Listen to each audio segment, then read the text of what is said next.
Olá pessoal, vamos para a nossa próxima aula assíncrona. Nessa aula nós vamos falar a respeito das outras características não ideais, né, dos amplificadores diferenciais. Tá? A primeira delas que a gente vai estudar é a tensão de offset de entrada, chamada também de VOS, né? OS é offset. Né? Então vejam, aqui a gente tem o nosso par diferencial, né, com as duas entradas aterradas. Né? Então, se é assim, eu deveria ter metade dessa corrente descendo por aqui, metade descendo por aqui. Então, a tensão desse coletor seria exatamente a tensão nesse coletor, e a tensão de saída VO seria zero. Idealmente deveria ser zero. Acontece que por qualquer diferença que exista entre esse transistor e esse, ou, né, como a gente falou na outra aula, um RC aqui do lado diferente, um pouco diferente do RC do outro lado, já vai fazer com que nós tenhamos tensões de coletor diferentes. E a nossa tensão de saída não vai ser zero, quando deveria ter sido, porque a entrada, obviamente as duas entradas estão aterradas, então não deveria ter saída nenhuma. Né? Então nessa situação, a gente introduz aqui entre os dois terminais de entrada, né, uma tensão que a gente chama de V de offset, certo? De valor oposto no sentido de contrabalançar o efeito dos descasamentos para que nós consigamos efetivamente então ter saída nula. A ideia é essa. Obviamente, né, que se eu tivesse aqui, por exemplo, digamos, 10 milivolts, né, e o ganho do par diferencial é de 10, então a tensão que eu vou aplicar do lado de cá vai ser de menos 1 milivolt. Né, para ser multiplicado pelo ganho de 10 e dar menos 10 milivolts e contrabalançar a tensão de 10 milivolts positiva que estava aparecendo, de modo a sair nulo. Tá? Claro, se os dois lados fossem casados, né, o RC1 igual ao RC2, o transistor Q1 igual ao transistor Q2, a gente teria a divisão exata das correntes de emissor meio a meio e teríamos a tensão de saída nula, não teria tensão de offset.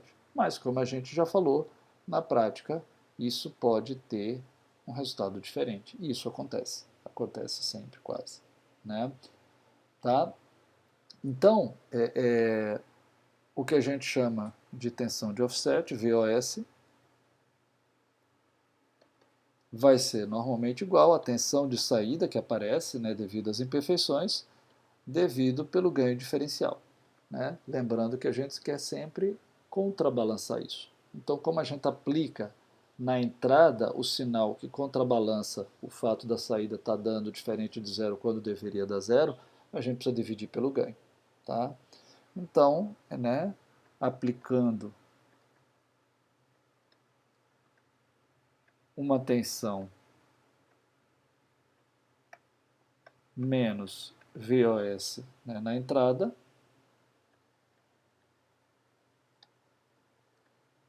né, se obtém VO igual a zero, como se desejava desde o começo. Tá bom? Saída nula. Ok? Então vamos fazer um exemplo aqui. Né? Vamos fazer um exemplo. Considere. Então vamos fazer aqui, por exemplo.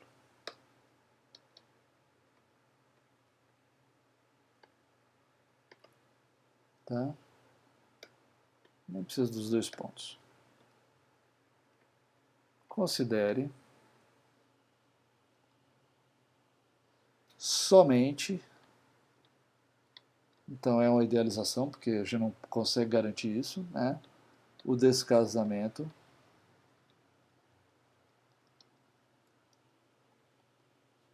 entre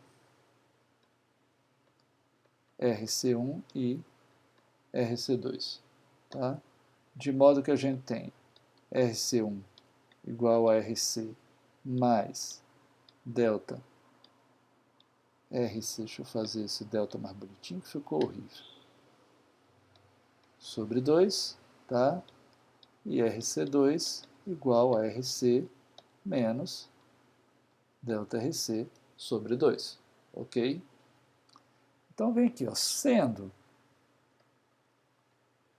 Q1 e Q2 perfeitamente casados, os dois transistores, né?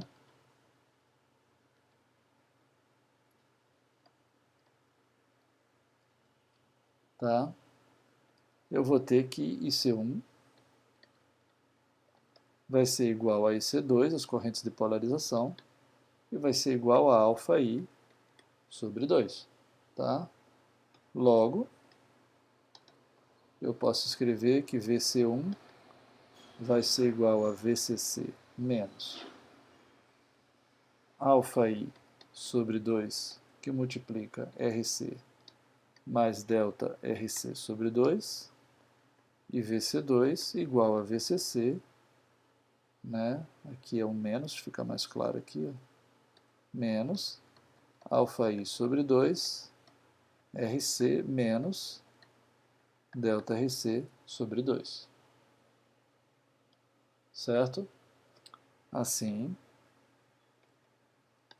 eu posso então escrever que a tensão VO vai ser VC2 menos VC1, e vai ser igual a αI sobre 2 vezes delta RC. Né? E a tensão de offset correspondente eu tenho que dividir pelo ganho. Então vai ser VO dividido pelo ganho AD, que vai ser igual a I sobre 2 delta RC sobre AD, né? E aí, sendo, né, AD igual a GMRC e, por sua vez, GM igual a αI sobre 2. Deixa eu fazer isso mais organizado aqui. Dividido por VT, eu posso escrever logo, né? Eu posso dizer que o módulo de VOS vai ser igual a VT, que multiplica delta RC sobre RC. Né? Então, por exemplo, né? Por exemplo, para resistores com precisão de 1%, são aqueles melhorzinhos, né? Se obtém o módulo de VOS igual a 0,5 mV. E para resistores de 5% de precisão, o módulo de VOS fica em 2,5 mV. Dá para a gente ter uma ideia da ordem de grandeza do problema que acontece. Tá? Vamos ver outro exemplo. Considerando agora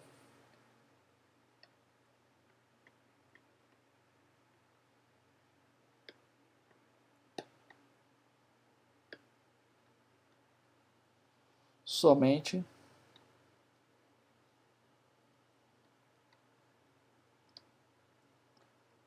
o descasamento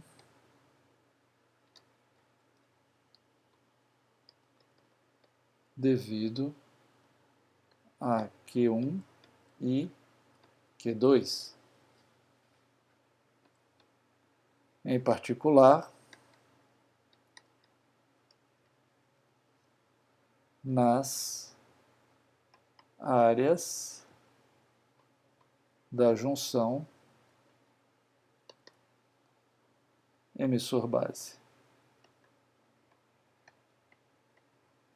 Ou seja, isso vai impactar no valor da corrente de saturação IS.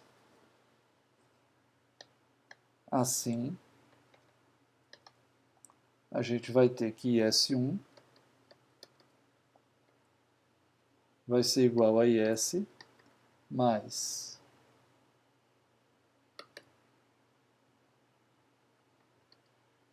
delta IS sobre 2 e IS2 igual a IS menos ΔIS sobre 2. Como VB é 1 seria igual a VB é 2, eu tenho que I é 1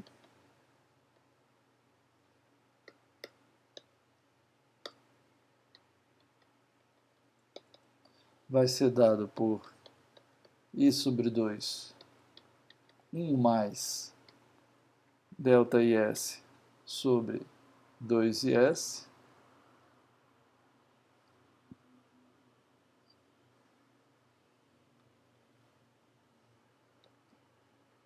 e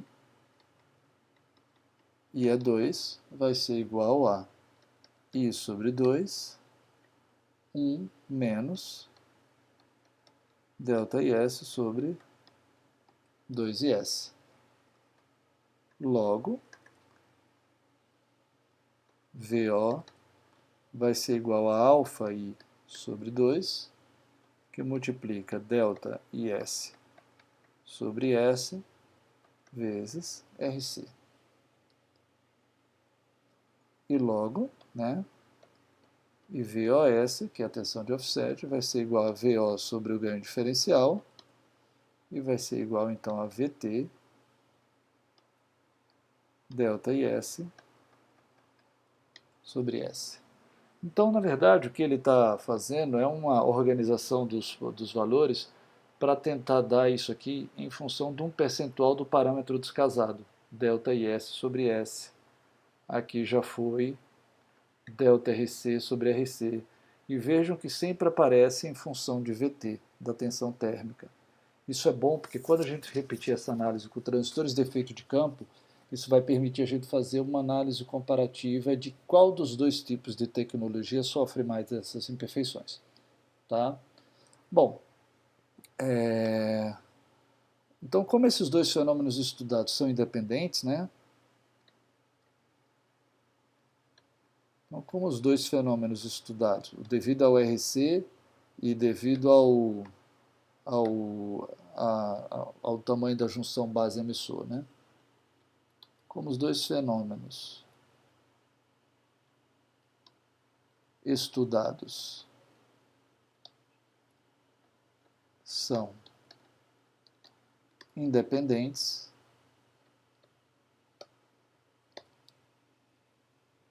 uma estimativa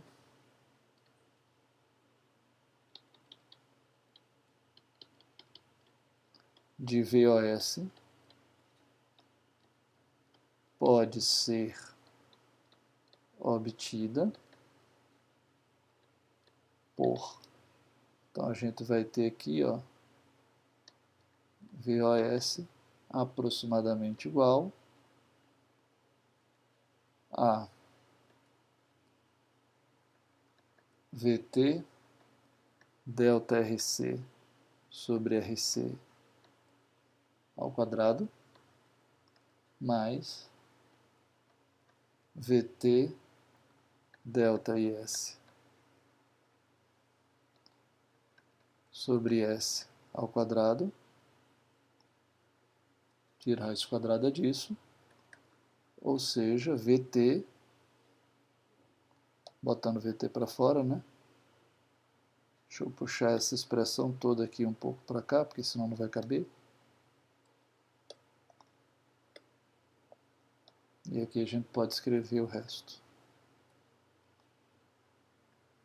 Delta RC sobre RC ao quadrado mais delta IS sobre S ao quadrado.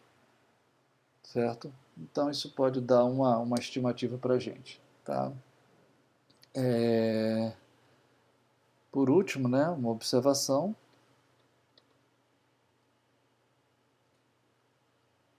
Então essa seria uma estimativa, essa que está aqui, né, da tensão de offset devido a esses dois fenômenos combinados, né, o descasamento dos resistores e o descasamento de coletor e o descasamento das junções base-emissor. Tá? Então aqui uma informação que outras possíveis causas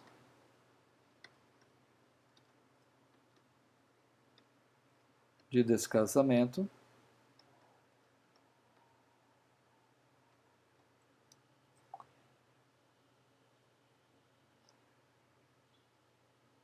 entre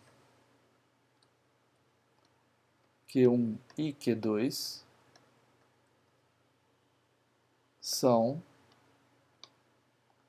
devidas aos valores de beta e RO,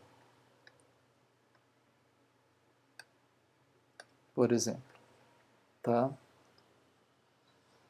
Bom, vamos ver outra imperfeição, né? Correntes de polarização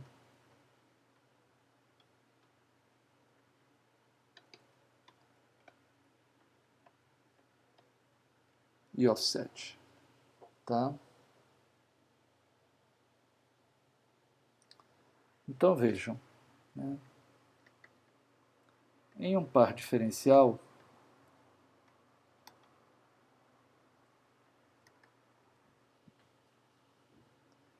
perfeitamente simétrico, né, que não existe,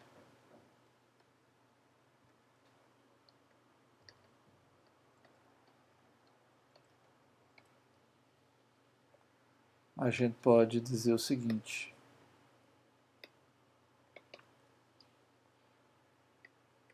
IB1 vai ser igual a IB2, se eles são perfeitamente casados, né, que serão iguais a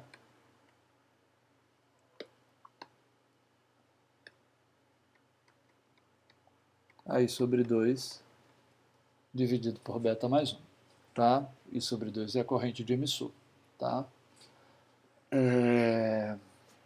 Então, esta é a corrente de polarização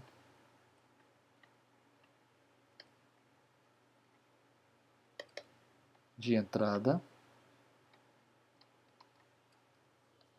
do amplificador diferencial.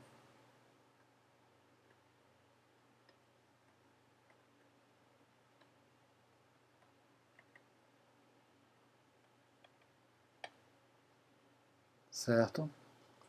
Agora, o descasamento entre os dois lados, né, resulta em correntes de entrada desiguais, né? Então, porém,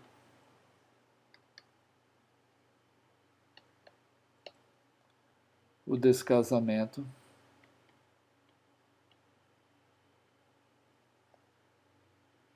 entre os dois ramos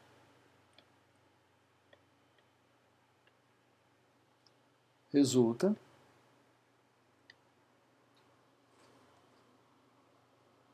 em correntes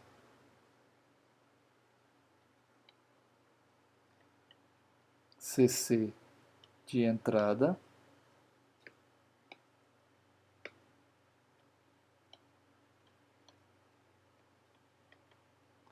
diferentes, certo?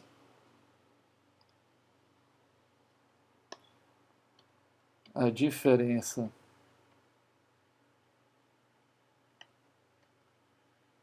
entre elas é a corrente de offset de entrada.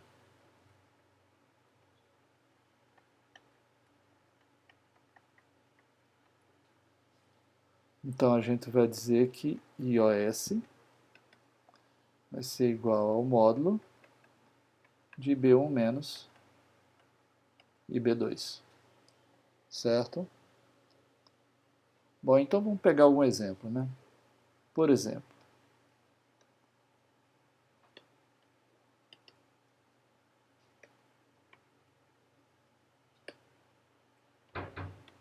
sejam, né?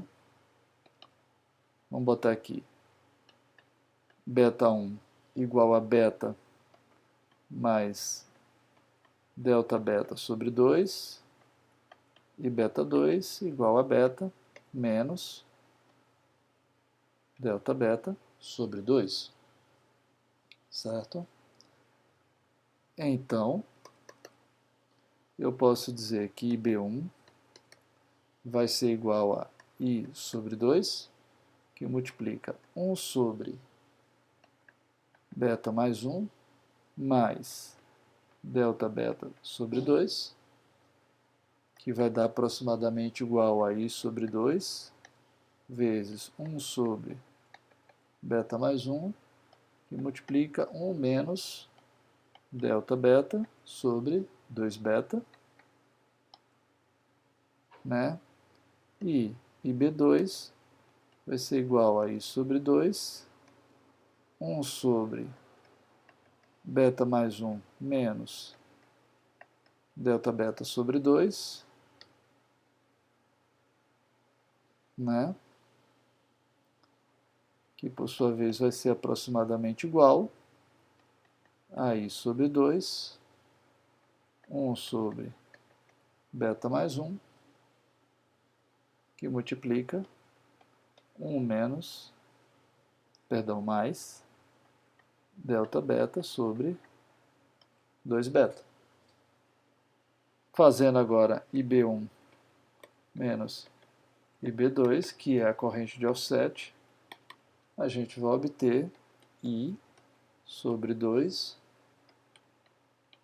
beta mais 1, que multiplica delta beta sobre beta, né? Ou seja, mais uma vez tentando deixar em evidência o percentual do descasamento, que é o delta beta sobre beta.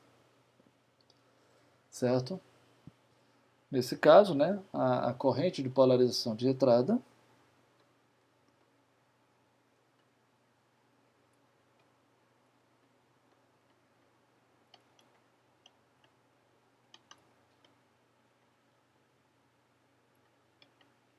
né, IB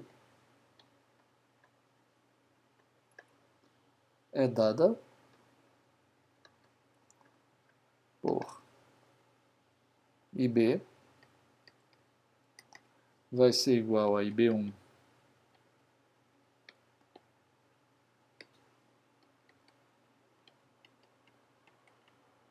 mais IB2 sobre 2, que vai ser igual a I sobre 2 beta mais 1. Né? Portanto, eu posso escrever que a corrente de offset, IOS, vai ser dada por IB, que multiplica delta beta sobre beta. Certo? Pronto. Né? E aí, para a gente concluir, falta apenas uma definição, né? Que é a faixa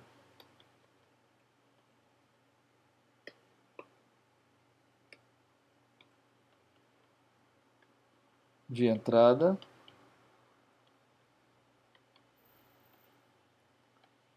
de modo comum. Tá? A gente já falou um pouco sobre isso, né? Quando a gente se referiu, né, ao fato de que eu, para poder fazer o projeto do par diferencial correto, eu preciso garantir que os transistores estão de tal maneira, né, que as tensões de coletor sejam tais que ele não pode estar saturado. E aí a gente falou, mas se vai estar ativo, que é o que deveria estar, ou cortado, vai depender da tensão da base. Pronto, é sobre isso.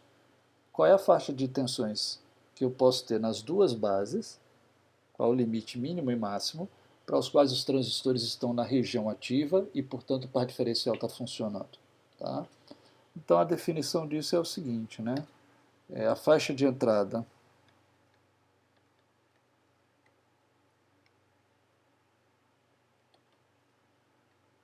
de modo comum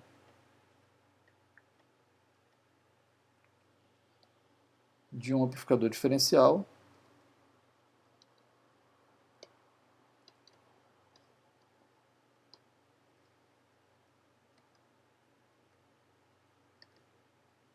né? É a faixa de tensão de entrada VICM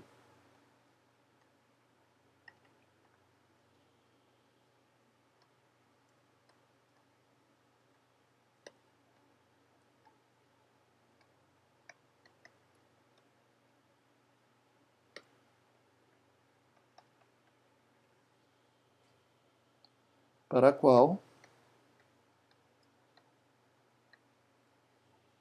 o par diferencial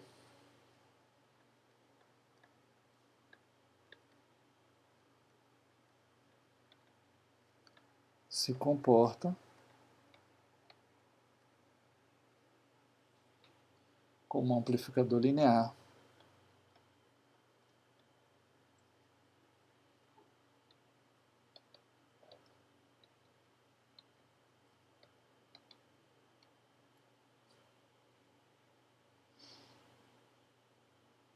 para a entrada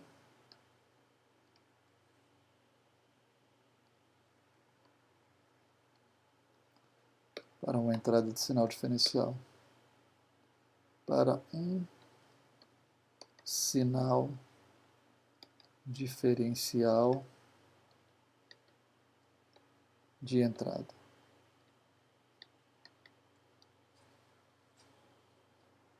Né? Então, o seu limite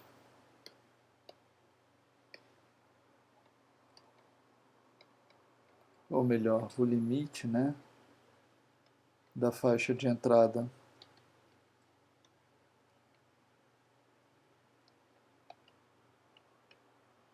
de modo comum, tá? É determinado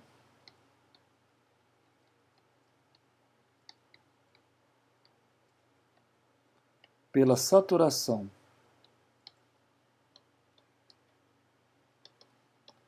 de Q1 e Q2, né? Então esse é o limite, então esse aqui é superiormente,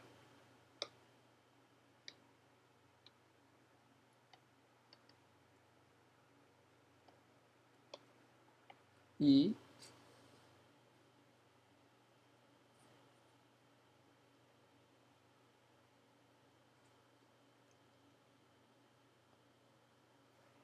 o limite inferior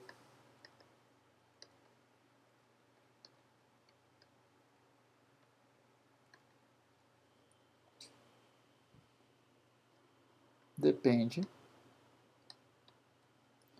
do transistor que fornece a corrente de polarização I.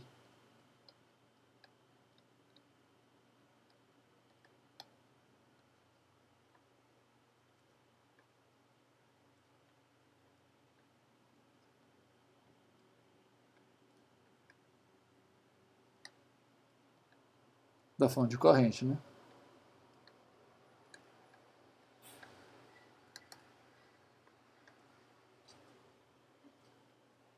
Vou botar aqui entre parênteses, fonte de corrente, tá? Que ao deixar a região ativa,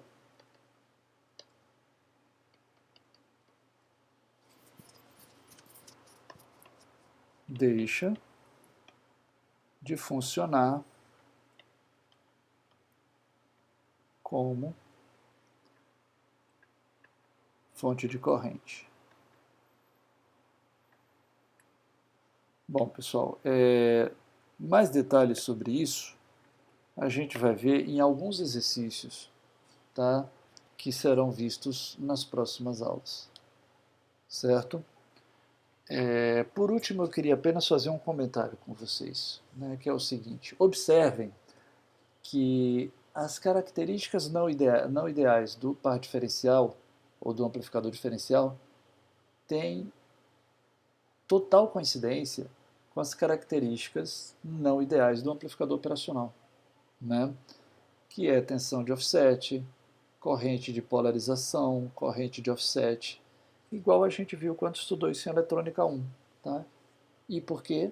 Porque na entrada de todo amplificador operacional tem um par diferencial. Então é comum que eles de fato compartilhem as mesmas imperfeições. Tá? Mais sobre isso vai ficar claro mais adiante, quando a gente tiver algumas aulas mais para frente. Por hora a gente vai parar por aqui. Eu agradeço a vocês pela atenção. Tchau. Obrigado.